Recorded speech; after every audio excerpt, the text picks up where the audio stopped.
ہمارے صوفیاء ہمارے بزرگ فرماتے ہیں کہ تم اس طرح کرو، اگر سارے نشوں سے بچنا چاہتے ہو تو سجدے کا نشہ شروع کرو، سجدے کا نشہ شروع کرو۔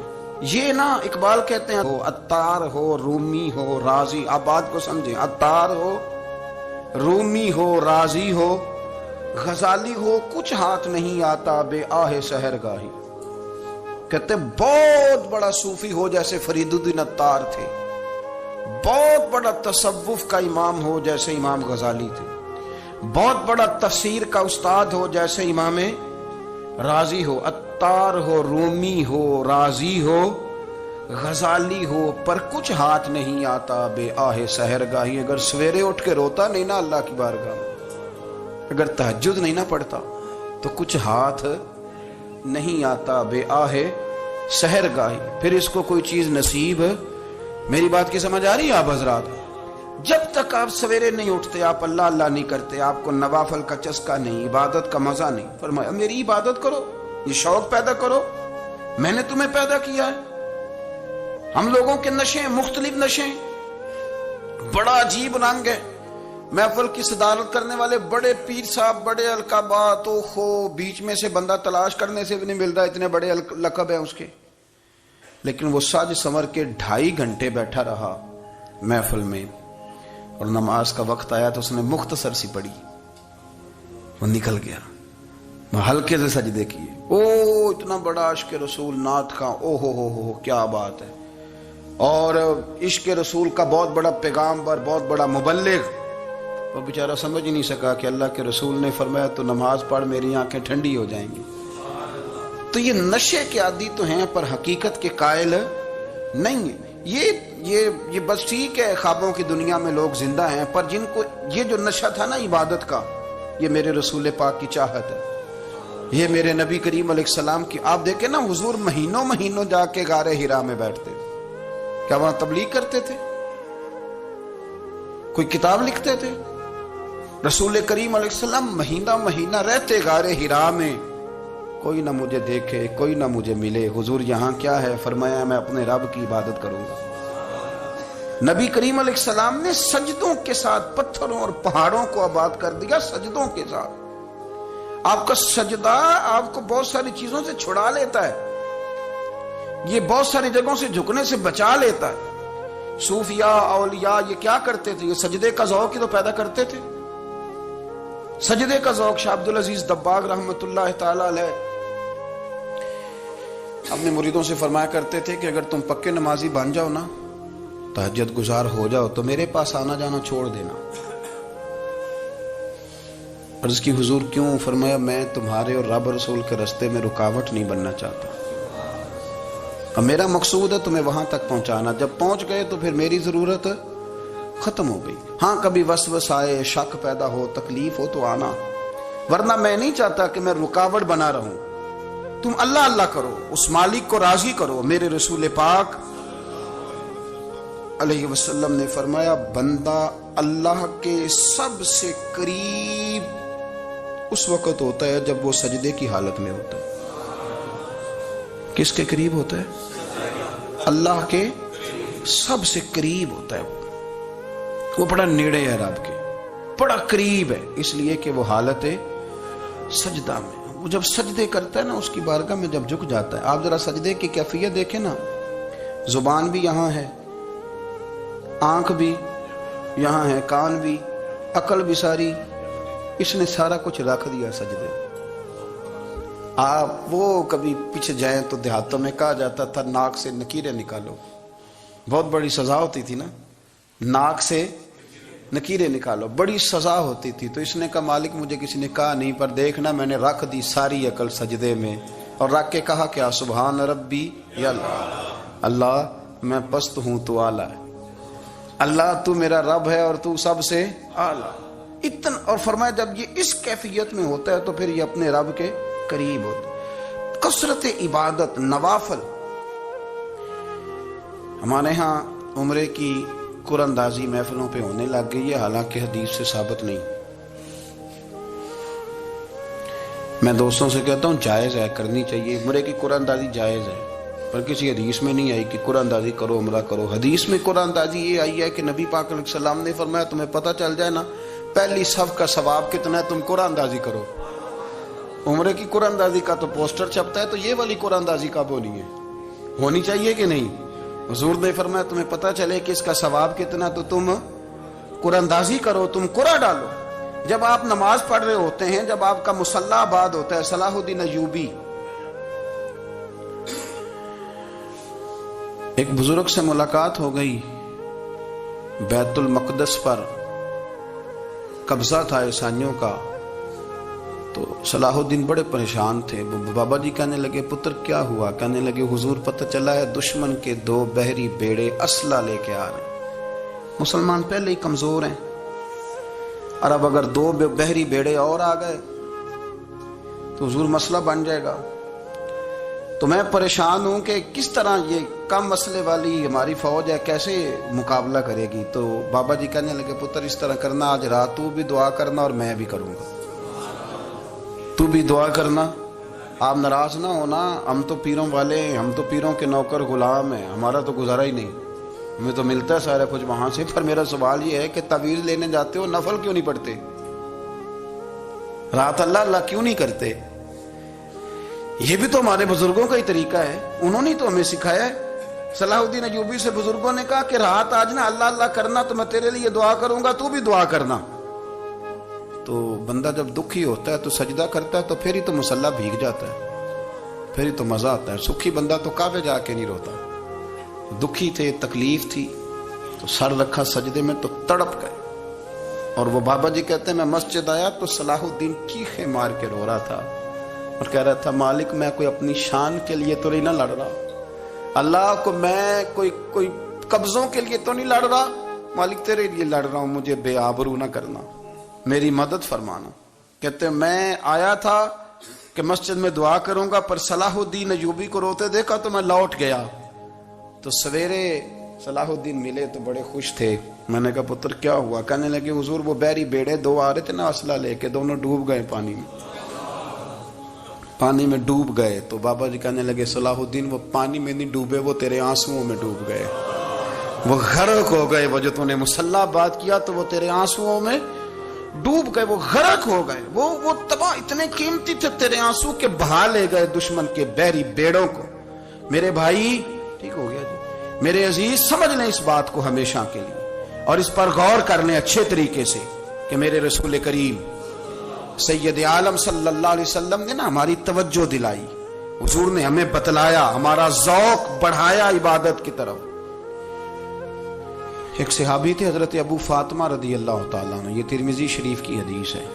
نبی پاک علیہ السلام نے فرمایا ابو فاطمہ قیامت کے دن مجھ سے جلدی ملنا چاہتے ہو کہ دیر کے ساتھ؟ تو کہنے لگے حضور کون ہوگا جو دیر سے ملنا چاہے گا, ہم نے تو جان دے دی وعدہ دیدار پر.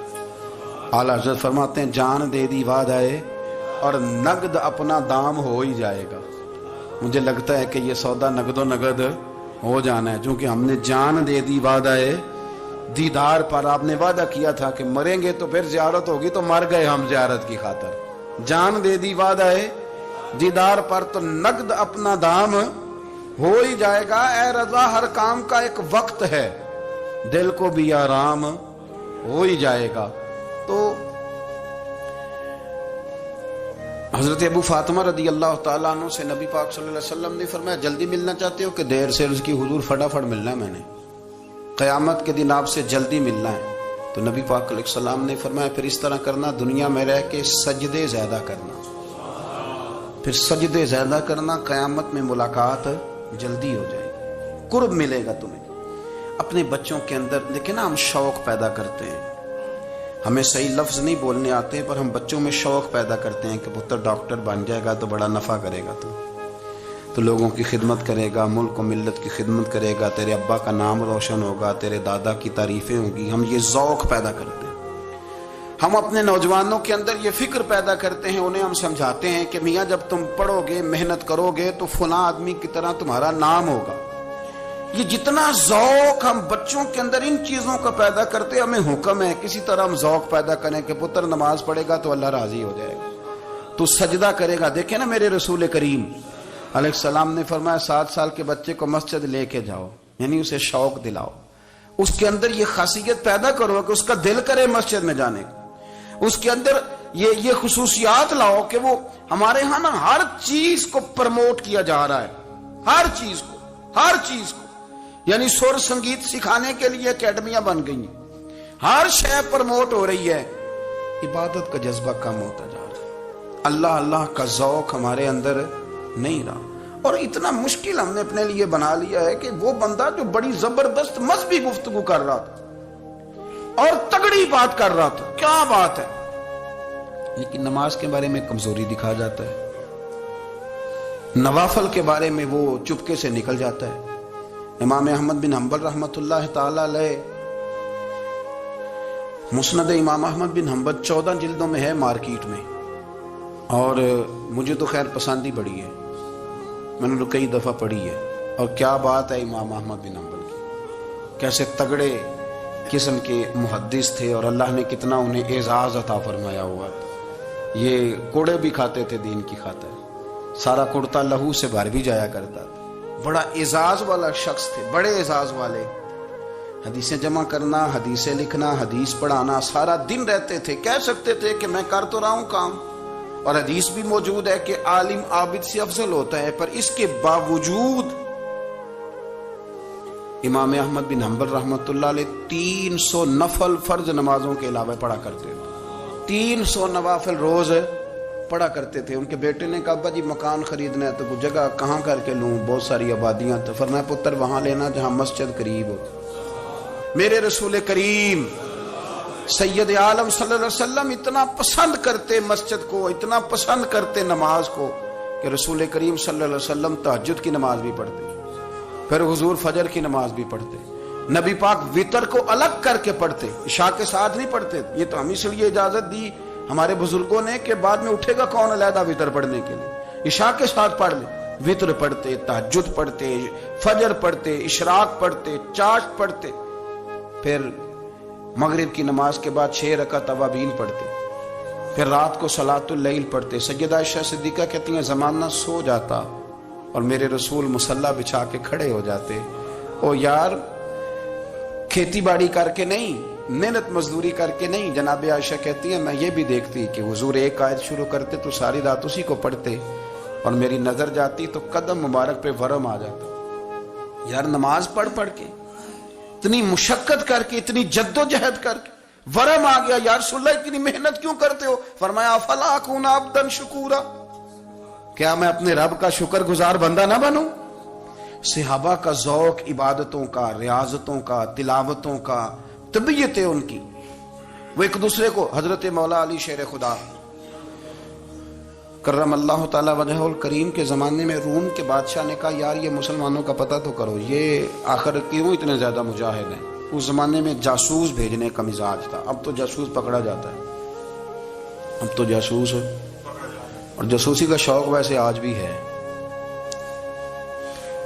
عرض کروں تھوڑی سی بات اس عنوان سے، پتہ کیا ہمارا مسئلہ ہے؟ ہم جہاں جاتے ہیں نا وہاں تھوڑی خوشبو سونگنے کی کوشش کرتے ہیں، وہ کیا ہے تو یہ کیا ہے تو ادھر کیا ہے تو تھوڑا سا ادھر کیا ہے۔ میرے رسول پاک پڑھیے درود شریف، سارے پڑھیے ذرا زور سے، صلی اللہ تعالی۔ نبی پاک علیہ السلام نے فرمایا جاسوسی نہ کرنا ورنہ تم بندوں کو خراب کر دو، اور فرمایا اس طرح نہ ہو کہ تم کسی کے اب کھول نہ نکلو تو تمہارے پہلے کھول جائیں۔ یہ جو ذوق ہے نا یہ ختم کریں، چھوڑیں، مطلب آپ کس چکر میں پڑے ہوئے ہیں، اتنی زیادہ توجہ کرنے کی کیا ضرورت ہے؟ کام سے کام رکھیں، اس میں بندہ تھوڑا سا نا آسان رہتا ہے۔